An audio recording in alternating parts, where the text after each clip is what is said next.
Hello and welcome to my RFK Assassination Conspiracy video series. This video will serve as my intro and summary into the series. This is my first video. So here we go. I'm going to give some background on the assassination of Senator RFK, Robert F. Kennedy. Here we go.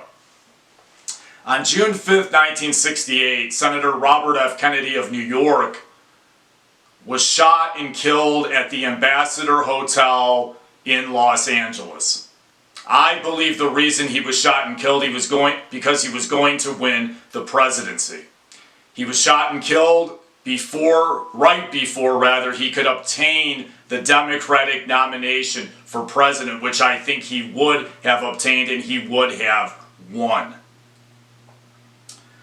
I will show in these videos the alleged assassin, Sirhan, was framed and thus innocent. The video series will be broken down into 4 sections. This video, the intro, a series of videos on evidence, a series of videos on conspirators/assassins, and a conclusion section. 4 sections. All the major sources will be listed in the description for this video, number 177. I may list other sources in other video descriptions as I progress through the series, but there won't be as many in those. So here's my summarization in the intro of what happened and why this ended up happening and kind of where we go from here in the series. Here's kind of my summary to start. The murder of RFK has been cloaked in secrecy and mystery literally since day one. Like all the other assassinations from 1963 through 81, such as his brother, John F. Kennedy.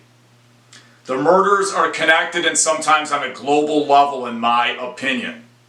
There was never a real inquiry into RFK's death.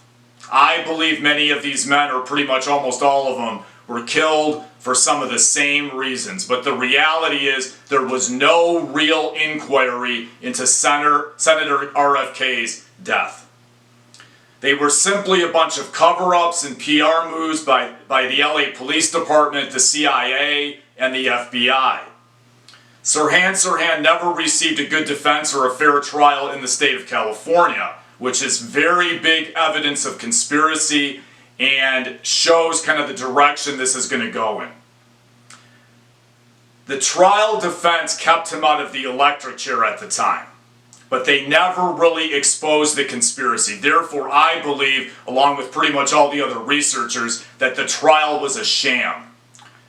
This is right out of the Lisa Pease book, A Lie Too Big to Fail, which in my opinion is probably the best book I ever read on the RFK murder. The LA mayor at the time, Yorty, tried to blame the communists for RFK's death. Sound familiar? It sounds a lot like the Warren Commission and Oswald in the JFK murder. Ridiculous.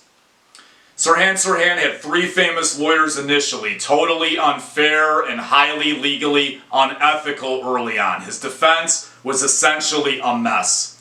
Special Unit Senator was created by the LA police right after the murder. It was largely controlled by CIA people, which I'm going to talk about in subsequent videos. It was basically another Warren Commission. It was totally biased and almost useless when it came to actually investigating the murder of Kennedy. All these assassination commissions were run like this, in my opinion. From JFK to RFK to Malcolm X, to Martin Luther King, to the shooting of George Wallace in '72, to the attempts on Jerry Ford, Teddy Kennedy, the murder of John Lennon, the attempts on Ronald Reagan, and more recently the attempts on the Slovakian leader Fico, and the 2 attempts on President Donald Trump. There was no real disclosure of info here until the researchers sued for it in the 1970s and 80s. Keep in mind that's the only way a lot of the information started coming out in 1987 to expose the conspiracy involved in the murder of RFK. There were cover-ups on all levels. Keep that in mind. They had to sue to get the information. Some of the earlier independent key researchers were Floyd B. Nelson, Lillian Castellano, a neighbor of Sirhan, and Ted Charach. Ted Charach's 1973 documentary, The Second Gun, exposed major issues with the official story. The documentary, in my view, stays consistent with actual evidence and other research in the case. Meaning he's pretty much saying very early on, as the first person exposing this, or the first major one, what all the other researchers are saying. I'm going to talk about that more in later videos. One big problem he exposed was the testimony of witnesses and autopsy went contra to each other.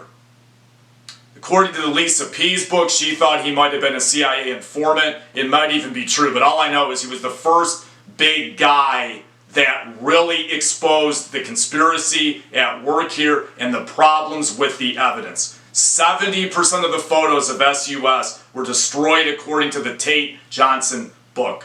It's a big problem. We will never know what was in them, and I believe that they proved conspiracy beyond a shadow of a doubt, and that's why they were eliminated.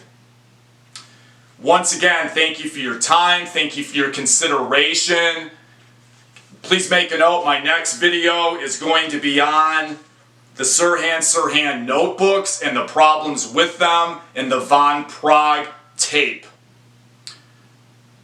Thanks again for your time. It's free to subscribe.